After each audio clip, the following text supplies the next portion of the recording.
السلام علیکم، میں ہوں آپ کی اردو کی ٹیچر فہم اسکول سے۔ جیسا کہ آپ کو معلوم ہے کہ فائنل ٹرم کا آغاز ہو چکا ہے، تو آپ سب اپنی اردو کی بک کھولیے۔ آپ کی بک کا صفحہ نمبر ہے 20، ٹھیک ہے۔ آج ہم جو چیپٹر یعنی سبق پڑھنے والے ہیں اس کا نام ہے حکایت رومی۔ بچوں، آپ کو پتہ ہے حکایت کسے کہتے ہیں؟ حکایت کہتے ہیں کہانی داستان کو، یعنی ایسی کہانی داستان جو چھوٹے چھوٹے سبق آموز قصوں پر ہو، ٹھیک ہے نا، جس میں ہمیں کوئی اچھی چیز سیکھنے کے لیے ملتی ہو، ٹھیک ہے، اسے کیا کہتے ہیں؟ حکایت کہتے ہیں۔ آج ہم کس کی حکایت پڑھیں گے؟ حکایت رومی کی، ٹھیک ہے۔ ہم اپنے سبق کا آغاز کرتے ہیں۔ سب سے پہلے ہم پڑھتے ہیں تعارف، ٹھیک ہے۔ مولانا جلال الدین رومی رحمۃ اللہ علیہ اللہ تعالیٰ کے ایک برگزیدہ بندے تھے۔ برگزیدہ کون تھے؟ بندے تھے۔ برگزیدہ کسے کہتے ہیں؟ نیک کو، ٹھیک ہے۔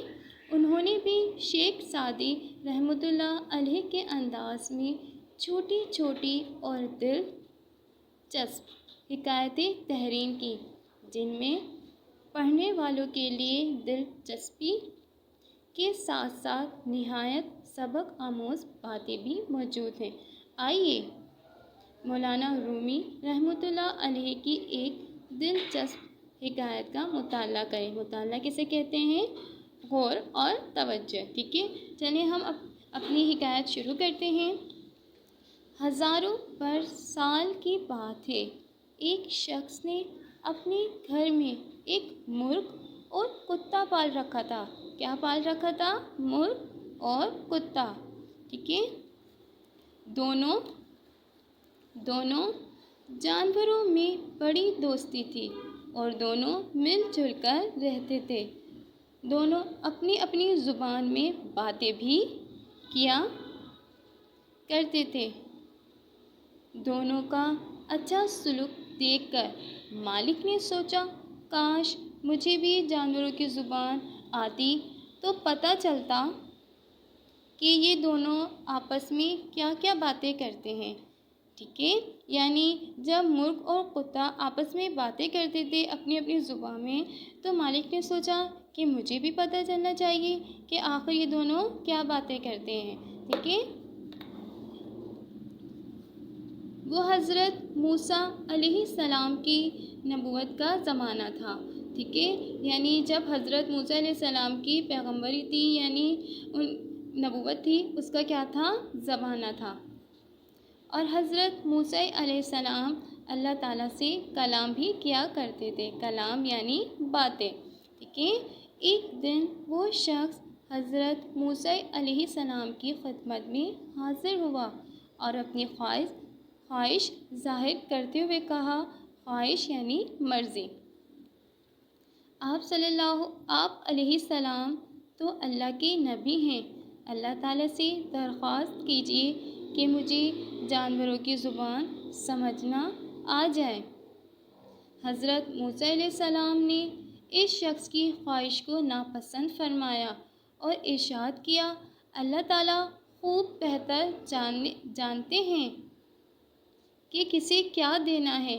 مگر وہ شخص بار بار آپ علیہ السلام کی خدمت میں حاضر ہو کر ہر بار یہی درخواست کرتا رہا کہ اللہ تعالیٰ سے گزارش کیجیے کہ کم از کم مجھے میرے مرغ اور کتے کی زبان کی سمجھ ہی عطا فرما دے۔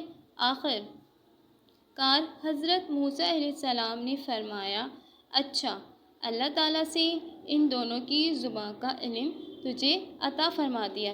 یعنی جب اس نے خواہش کی کہ مجھے جانوروں کی زبان سمجھ میں آ جائے، تو حضرت موسیٰ علیہ السلام نے اس شخص کی خواہش کو کیا کیا تھا؟ ناپسند فرمایا تھا، کیونکہ اللہ تعالیٰ خوب بہتر جانتا ہے نا ہمارے بارے میں کہ کیا ہمارے لیے اچھا ہے اور کیا برا ہے، ٹھیک ہے۔ لیکن اس شخص کی بار بار درخواست کرنے پر حضرت موسیٰ علیہ السلام نے اللہ تعالیٰ سے کیا کی؟ گزارش کی یعنی درخواست، یعنی اللہ اس کے شخص کی بار بار درخواست کرنے پر، گزارش کرنے پر کہ مجھے صرف اپنے ملک اور قطعے کی زبان سمجھ میں آ جائے، تو حضرت موسیٰ علیہ السلام نے فرمایا کہ اچھا جاؤ، اللہ تعالیٰ نے تمہیں تمہارے جانوروں کی زبان کا علم عطا فرما دیا.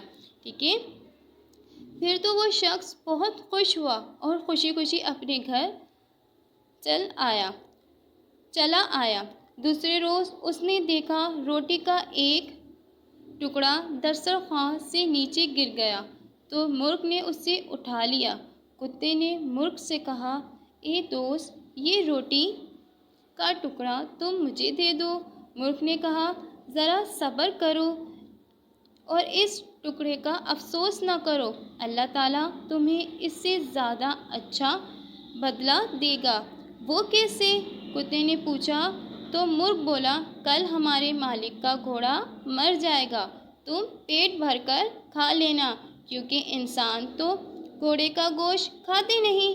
مالک بہت خوش ہوا کہ اسے ان دونوں جانوروں کی باتیں سمجھ آ گئی ہے. اس نے مرغ کی بات سن کر نقصان سے بچنے کے لیے گھوڑا بازار میں لے جا کر فروخت کر دیا.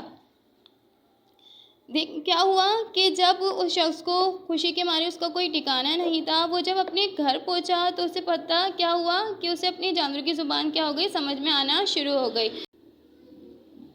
اس نے مرغ کی بات سن کر نقصان سے بچنے کے لیے گھوڑا بازار میں لے جا کر فروخت کر دیا.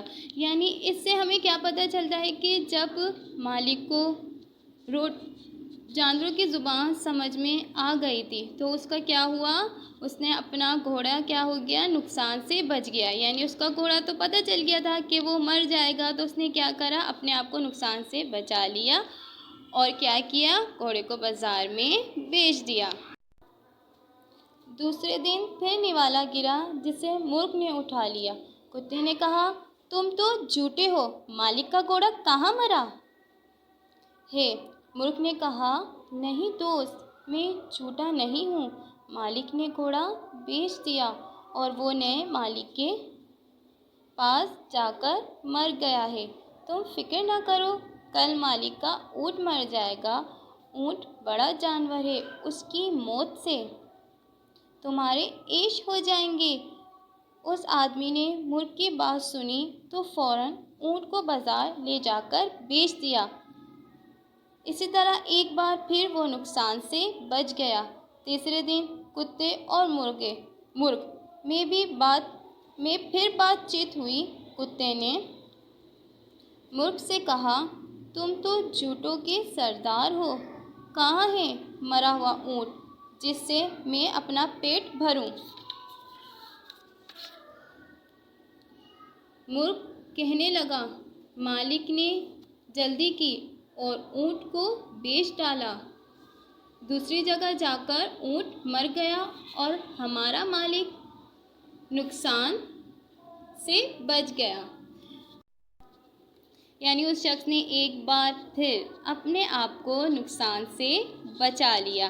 ٹھیک ہے بچوں، آج کا حکایت ہم یہیں تک کے پڑھتے ہیں. آپ کو جہاں تک کہ میں نے پڑھایا ہے اس کو خوب اچھی طریقے سے پڑھنا ہے، اس کی ریڈنگ خوب اچھی طریقے سے کرنی ہے. یہی آپ کا ہوم ورک ہے. اگلا جو ہم پڑھائیں گے وہ میں نیکسٹ ویڈیو میں پڑھاؤں گی. ٹھیک ہے، اللہ حافظ.